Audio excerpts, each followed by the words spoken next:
အားလုံးပဲမင်္ဂလာပါဗျ။ Sign Robotic Channel နဲ့ပြန်ပြီးကြိုဆိုလိုက်ပါတယ်။ပြီးခဲ့တဲ့တစ်ခေါက်ကဗီဒီယိုနည်းနည်းလေးရှည်သွားတာပေါ့နော်။ဆိုတော့ဒီတစ်ခေါက်မှာကျွန်တော်နည်းနည်းဆက်ဆက်နဲ့ပဲပြောရမှာပေါ့။ Okay စလိုက်ရအောင်။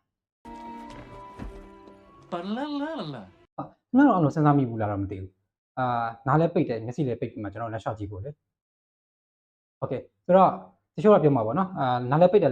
နားလည်းပိတ်တယ်မျက်စိလည်းပိတ်တယ်လက်လျှောက်လို့ဘယ်လိုလုပ်ဆင်ပြေမှာ။တချို့ကတော့ဆန်းကြည့်ပြီးတော့တစ်ခုခုဝင်တိုက်ပြီးလောက်ရောပေါ့။အမှန်ဆက်တွေအကုန်လုံးကိုအသက်ဝင်သွားစေတဲ့ပစ္စည်းတွေကြောင့်ပြောသွားမှာဖြစ်ပါတယ်။ဆိုတော့ဒါ robotic ရဲ့အသက်ပဲနော်။စမ်းစာရဲ့အကြောင်းပေါ့။စမ်းစာရဲ့အကြောင်းပြောရမယ်ဆိုလို့ရှိရင်စမ်းစာတွေအများကြီးပေါ့နော် robot ဆိုတာအမျိုးမျိုးရှိတဲ့အတွက်စမ်းစာတွေလည်းအမျိုးမျိုးရှိတယ်။ဘက်တော့သုံးပါလဲဘက်ပေါ်မှာသုံးပါလဲပုံမျိုး TV မှာစမ်းစာတွေလည်းအများကြီးရှိတယ်ပေါ့။ဆိုတော့ကျွန်တော်ကအခု mobile robot တွေကိုမှ OTV ရောသွားနေတာပေါ့နော်။ mobile robot တွေကို OTV မှာကျွန်တော်ဒီ robotic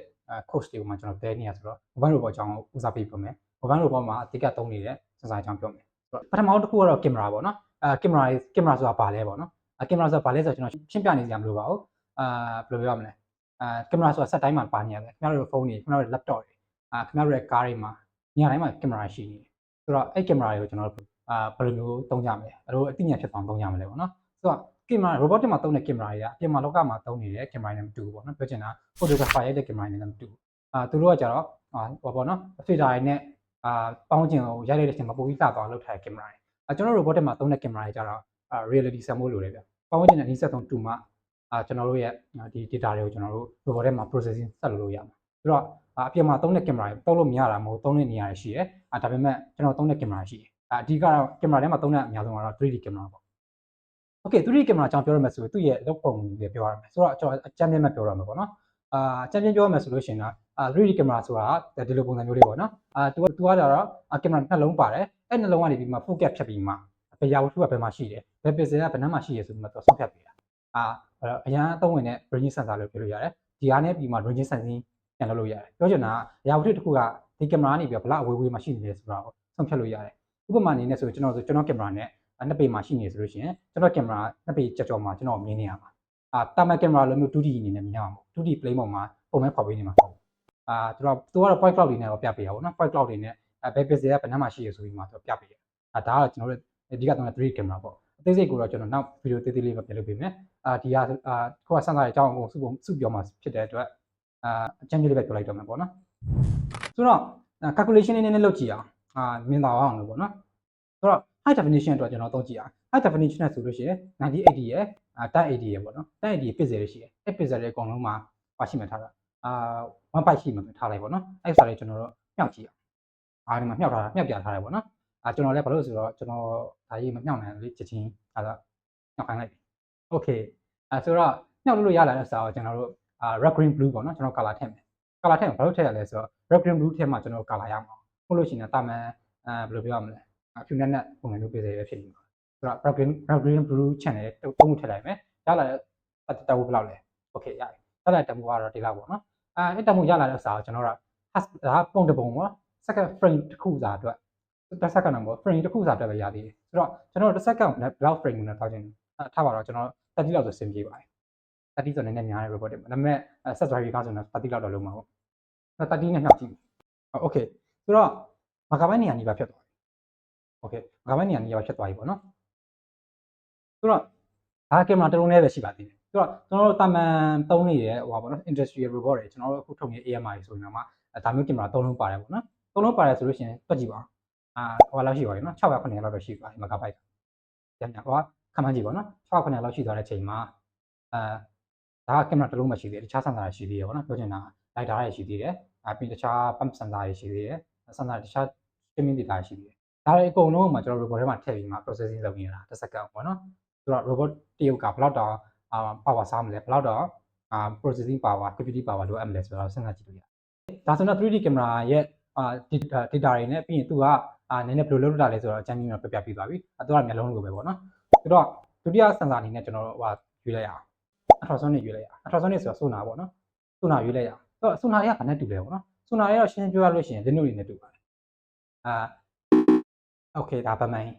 Okay Linux တွေဘယ်လိုပြန်လာလဲပေါ့နော်ဗမန်က sonar မသုံးဆိုတော့ Linux ပဲပြရမယ်Linux ဆိုလို့ရှိရင်သူက echolocalization ဆိုတာကိုသုံးတယ်ဗျ echolocalization ဆိုတာဘယ်လိုလဲဆိုတော့သူက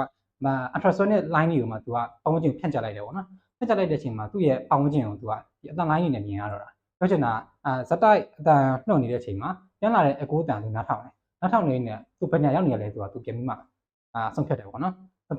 ဖြတ်လိုက်တယ်ဒီလိုမျိုးမျိုးပဲသူ obstacle တွေကိုရှောင်တယ်ဘေးမှာရှိနေတဲ့တိုက်တွေတို့ပြီးပါရှိသေးမလဲတက်ပယ်နေပေါ့နော်ဒါရုပ်ရှောင်တယ်ဒီနည်းနဲ့ပဲပြီးတော့အမဲလိုက်တာပဲပေါ့နော်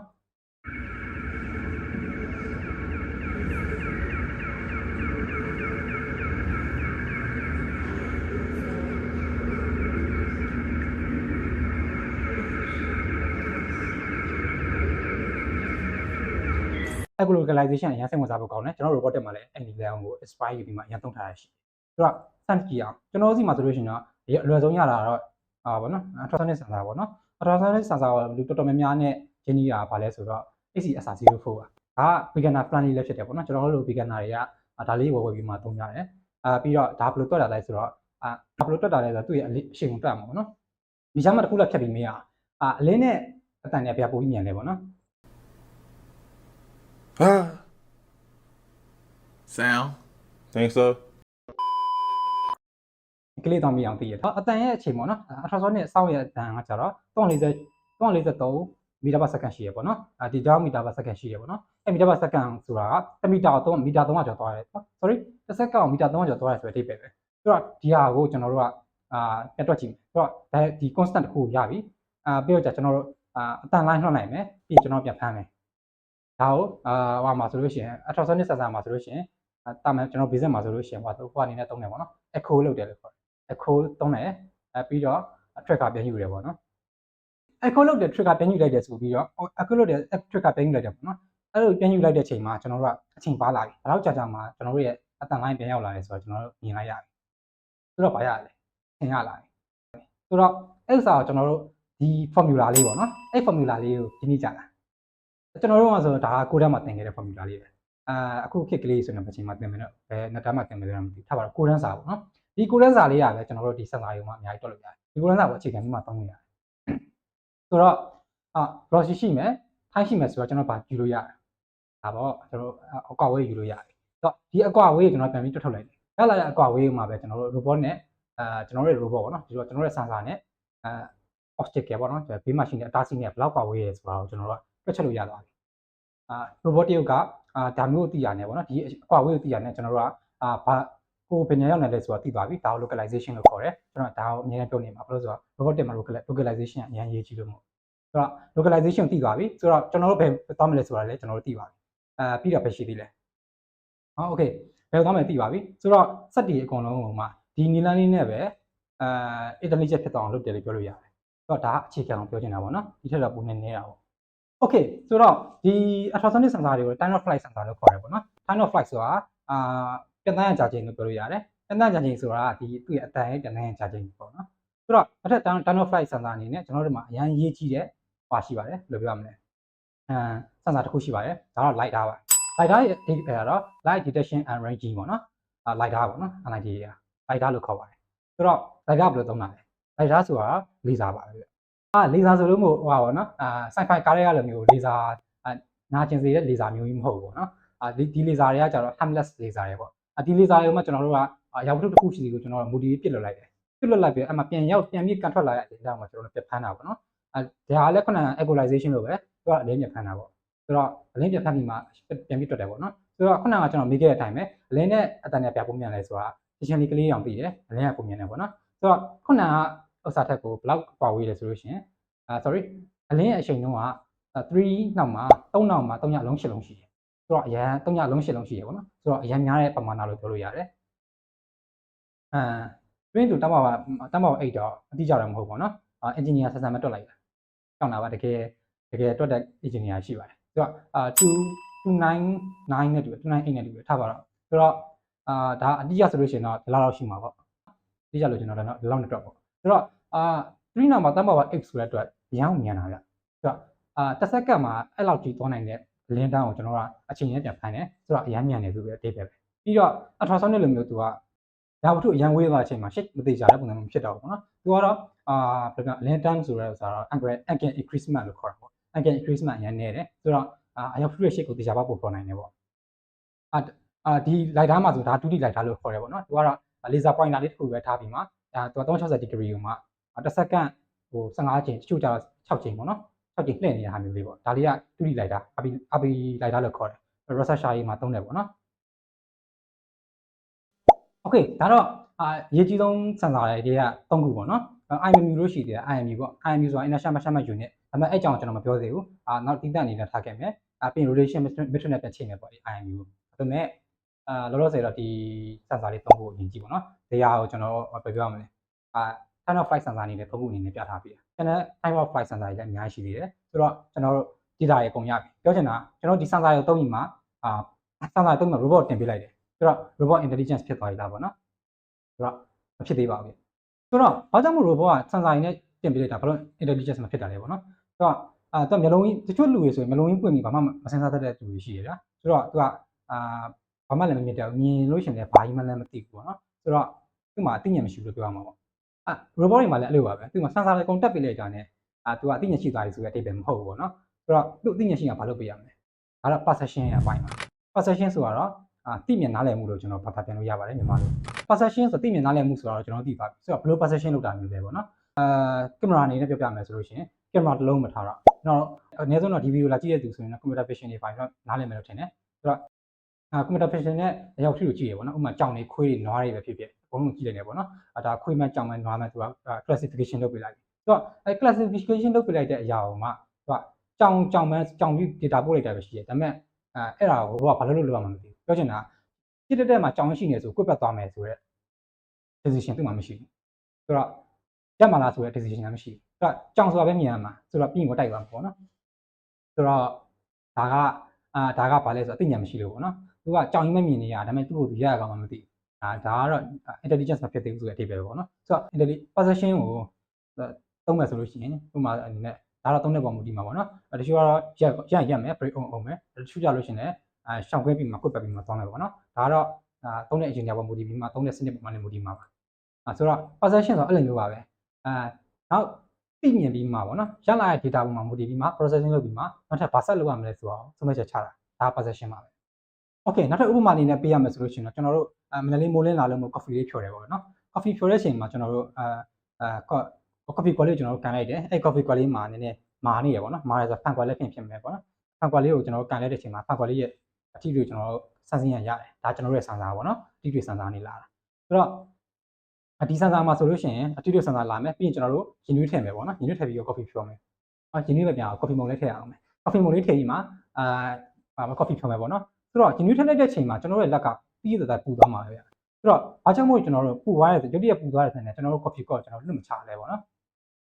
်အားကြောင့်လည်းသိတယ်ကျွန်တော်တို့ရဲ့ perception ချမ်းမို့လို့ပဲအဲ့တော့ကျွန်တော်တို့ coffee ဖြော်နေဆိုတော့ကျွန်တော်တို့သိတယ်ပြီးရင်ဒီခွက်ကလွတ်ကြလို့မရဘူးပေါ့နော်ငါတို့ coffee တောက်ရအောင်မှာလွတ်ကြလိုက်ရင်လည်းတခြားနေရာတွေပွားကုန်မယ်ငါတို့လည်းပူးကုန်မယ်ဆိုတော့အတိပေါ့နော်အတိတရားကျွန်တော်တို့ကရှိတယ်ဆိုတော့ဒီຢာကိုကျွန်တော်ပြုတ်ကြအောင်မကင်ဘူးပူးလာလဲကျွန်တော်လွတ်မချဘူးလို့ဆိုတော့ကျွန်တော်တို့ရဲ့အတိတရားနဲ့ကျွန်တော်ထိန်းထားတာပေါ့ဒါက perception ပါပဲဗျဆိုတော့ coffee quad မှာရှိနေတဲ့အပူဓာတ်တွေတို့ coffee quad ကိုကန်လိုက်ရတဲ့အထီးတွေတွေကစံစာရဲ့ data raw data ဖြစ်ပြီးမှဒီ coffee quad ကိုကြာကန်ထားဖို့ကပြုတ်မကြောင်ကန်ထားဖို့ကကျွန်တော်တို့ရဲ့ perception ဖြစ်တယ်ပေါ့စံစာဆိုတာဘာလဲစံစာတွေဘယ်လိုမျိုး robot တွေထပ်ပြီးဝင်ပြီးအလုပ်လုပ်တာလဲပြီးရင်သူတို့ရဲ့ data streaming ကဘယ်လောက်ရှိလဲပေါ့နော်ဒါတွေကိုကျွန်တော်စံစာအဲ့လိုမျိုးပြောပြတဲ့အချိန်မှာနောက်ထပ်အရေးကြီးတဲ့ topic တစ်ခုကြံပါသေးတယ်အဲ့တော့စံစာ fusion ပါဗျစံစာ fusion ဆိုတာတော့စံစာဆိုအာယုံ fusion ဆိုတာပေါင်းခြင်းဆိုတော့အာယုံပေါင်းခြင်းပေါ့နော် You what? အာယုံတွေအကုန်လုံးပေါင်းဆက်ပြီးအလုပ်လုပ်ခြင်းပေါ့ကျွန်တော်တို့ခန္ဓာကိုယ်ကြီးဆိုလို့ရှိရင်လည်းဒါတွေကစံစာအကုန်လုံးပေါင်းဆက်ပြီးမှအလုပ်လုပ်နေတဲ့အရာတွေပေါ့နော်ဒီမျက်လုံးတွေပဲဖြစ်ဖြစ်ဒါမှမဟုတ်ကျွန်တော်တို့ရဲ့ပါးစပ်တွေပဲဖြစ်ဖြစ်နားတွေပဲဖြစ်ဖြစ်ပေါ့နော်နှာခေါင်းတွေပဲဖြစ်ဖြစ်ဒီပေါင်းနှာခေါင်းနဲ့တူတဲ့စံစာဘာရှိမလဲပါရှိရလေဘာတော့ gas စံစာပေါ့နော်ဓာတ်ငွေတွေမှာကျွန်တော်ခွဲခြားရစံစာနှာခေါင်းဆိုလို့ရှိရင်လည်းအဲ့လို gas တွေလေအောက်ဆီဂျင်ပဲဖြစ်ဖြစ်တခြားပေါ့နော်မီသိန်းပဲဖြစ်ဖြစ်အမျိုးမျိုးရှူနေတာပဲရှူနေဒီမှာဒါဘာ gas ဆိုပြီးကျွန်တော်တို့အတိအမှန်လေးခွဲနေတယ်ဆိုတော့နှာခေါင်းက gas စံစာနဲ့တူတယ်ပေါ့ကျုပ်တည်းကြုံလို့မဖြစ်ပြောလိုက်တာဆိုတော့ okay ပတ်သက်တဲ့ sensor fusion ဆိုတော့ sensor fusion ဘက်ကိုပြန်သွားမယ် sensor fusion ဆိုတာ sensor တွေပေါင်းခြင်းပေါ့နော်တကယ် real world problem ကိုကျွန်တော်ပြောပြမယ်ဆိုတော့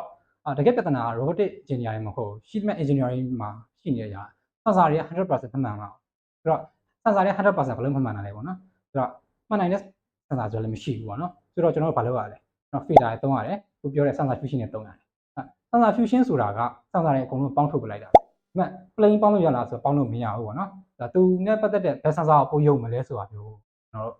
ဒါကို bias လို့ခေါ်မလားပေါ့ bias ရှိမယ်အဲ့ဒီ bias ကိုမှကျွန်တော်တို့ကဘယ်လိုပြောရမလဲဘယ်သူ့ကိုပို့ပြီးရုံမလဲဆိုတာမျိုးတွေကိုကျွန်တော်တို့ကတတ်မှတ်ပေးရမှာဒါ engineer ပေါ်မူတည်တယ်ပေါ့နော် engineer ကနေပြီးမစဉ်းစားချင်တော့ machine learning ကိုသုံးပေါ့ဒီမှာဆိုရင်ကျွန်တော်ကဟိုလုပ်ပေးထားတယ် sensor fusion နဲ့ပတ်သက်ပြီးမှ demonstration တွေတခုလုပ်ပေးထားတာပေါ့နော်ဒီ sensor fusion နဲ့ demonstration တွေတစ်ချက်ကြည့်ကြည့်ပါအောင်ဒီမှာဆိုရင်တော့ကျွန်တော်position မှာဆိုရင် GPS ပါထည့်ပေးထားတယ်ပြီးတော့ပို့ပြီးတော့တွက်ချက်အလွယ်ကူအောင်မျက်စာမြင်အောင်ဆိုပြီးမှကျွန်တော် one dimension တော့ပဲသုံးပေးထားတယ်ကားကဒီဘက်ကနေဒီဘက်ကိုလာတယ်ပေါ့နော်ဒီဘက်ကနေဒီဘက်ကိုလာဆိုတော့ဒါပါ x ဝင်ယူလာတယ်ပေါ့နော်ပြီးရင်သူစမ်းစာအများကြီးတက်ပေးထားတယ်သူ့ရဲ့ position သိဖို့အတွက်စမ်းစာတွေအများကြီးတက်ပေးထားတယ်အဲ့စမ်းစာတွေပေါ်မူတည်ကြည့်ပြီးမှသူကစမ်းစာတွေကကားနည်းနည်းရွေ့လိုက်ပြီဆိုတော့ ਨੇ ဒီမှာတန်ဖိုးတွေတက်လာတွေ့လား okay တန်ဖိုးတက်လာချိန်မှာတစ်ခုချင်းစီရဲ့တန်ဖိုးတွေကျွန်တော်တို့မြင်လာမသိဘူးဟုတ်ပြီဒီတန်ဖိုးတွေတစ်ခုလားတယောက်နဲ့တယောက်မတူကြဘူးတွေ့လားအဲ့မတူတဲ့တန်ဖိုးတွေမှာဒီအောက်မှာပေါင်းပေးပြီးမှသူတို့နဲ့ပြန်ပြီးညီမဲ့အရာပြန်ပြီးတော့စားလိုက်တာပေါ့နော်စားလိုက်တဲ့အချိန်မှာသူတို့ရဲ့ပမာဏပေါ့ဒါတော့ဘယ်လိုပြောရမလဲပြည့်မြခြင်းနဲ့တွားမှာပေါ့နော်ဒါအခြေခံကိုပြပြတာတကယ်စံစာ fusion အဲ့လိုမဟုတ်ဘူးတကယ်စံစာ fusion ဒီထက်အများကြီးလည်းနည်းနည်းတယ်တခြားသဘောတရားတွေ statistic ဒီသဘောတရားတွေပြီးတော့ decision ပိုင်းတွေအများကြီးပါတယ်ပေါ့နော်အများကြီးပါတယ်ပေါ့နော်ဒါကကျွန်တော် beginner မြင်အောင်လည်းမပြပြတဲ့အစားပေါ့နော်ဆိုတော့ဒီမှာဆို one dimension ပဲရှိတာတကယ်ပြင်လောကမှာသိတဲ့အတိုင်း dimension အများကြီးရှိတာစံစာပေါ်မူတည်ပြီးမှဒီမှာဆိုလို့ရှိရင်ဘယ်လိုပြောမလဲ GPS ရှိမယ်ပြီး lidar ရှိမယ်အမှုပါမယ်ပြီးတော့ကင်မရာပါမယ်ပြီးတော့ ultrasonic ပါမယ်ပေါ့နော် okay ဒီမှာဆိုရင်ရလာတဲ့ data အကုန်လုံးမှာပေါင်းထုတ်ပေးလိုက်ပြီးမှapproximately ဒီမှာရှိပါတယ်ဆိုပြီးမှသတ်မှတ်လိုက်တာပေါ့ဒါက sensor fusion ပါ sensor fusion ဆိုတကယ် sensor fusion တိုင်းတော့မသုံးနဲ့เนาะဒါကြီးကအငယ်များတယ်ဒါကတကယ် engineering ပညာရပ်မဟုတ်ဘူးเนาะမြင်တောင်ပြပေးလိုက်တာ okay ဆိုတော့ဒီနေ့ရဲ့ video ကဒီလောက်ပါပဲဒီနေ့ video ကြောင့်မလို့ sensor အကြောင်းနည်းနည်းပြီးတော့ possession ဆိုတာပါလဲ sensor fusion ဆိုတာဘယ်လိုမျိုးလေးလဲပေါ့เนาะဒါအခြေခံပေါ့ဒါ sensor fusion မဟုတ်ဘူးเนาะသူပြောတယ် okay အဲ့တော့sensor fusion ကဘယ်လိုမျိုးလေးလုပ်တာလဲဆိုတာမျိုးလေးပြပေးတာ demonstration ပြပေးတာတကယ် sensor fusion မဟုတ်ဘူးဆိုတော့ဒီလောက်လေးသိမယ်ဆိုလို့ရှိရင်တော့နည်းနည်းလေး plan feel လုပ်ရနည်းနည်းတော့တတ်ပါတယ်ပေါ့နော်ဆိုတော့ sensor fusion ဆိုတာဘယ်လိုအခြေခံလေးလဲဆိုတာမျိုးလေးသိပါပြီဆိုလို့ရှိရင်တော့အဆင်ပြေပါပြီဆိုတော့ okay နောက်မှတွေ့ရပါပေါ့ see you later guys